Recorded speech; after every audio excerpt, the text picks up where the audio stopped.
أعوذ بالله من الشيطان الرجيم بسم الله الرحمن الرحيم والصلاة والسلام على رسول الله سيدنا ومولانا محمد وآله وصحبه ومن والاه السلام عليكم ورحمة الله وبركاته bokki noo ngi leen di nuyu di leen ziyaara di leen balu xaqati di leen bal xaq di leen ñaanal jàmm waaye itam di sàkku ci yéen ngeen ñaanal nu ko nuy ñaanit borom bi tabaraka wa taala mu defal nu tawfiq boole nit defal ndimbal mbokki nu dikkaat ak yéen ci xadiisu bis bi mu di xadiisul yawm niki ni ko baaxoo di ànd ak yéen bis bu jot seen mbokk Cheikh Mbay Sekk di ko ànd ak yéen an Aws ibni Awsin radiyallahu anhu qaal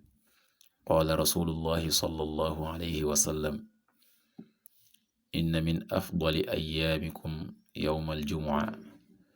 fa akthiruu calaya min alsalaati fiih fa inna salaatakum macruudatun calay rawaahu abu daawud bi isnaadin saxiix. Aws ibn Aws yàlla na yàlla dolli ko ngërëm neena yonent bi sallallahu alayhi wa sallam neena inna min afdali ayyaamikum naka bokk na ci ngën gi seeni bis yawmal jumuati bisub aljuma fa akthiru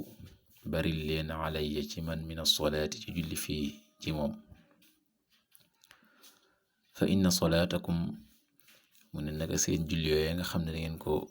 di julli ci man ci bisub aljuma ma'rudatun lu ñuy gaaral la alayya ci man bisub aljuma dafa bokk ci bis yi nga xam ne ñoo gën ci bis yi ñu wax ne bisub arafa rek mooy bis bi nga xam ne moo ko gën nga xam ne bisub aljuma su dajee woon ak bisub arafa fa dafay lëmbaale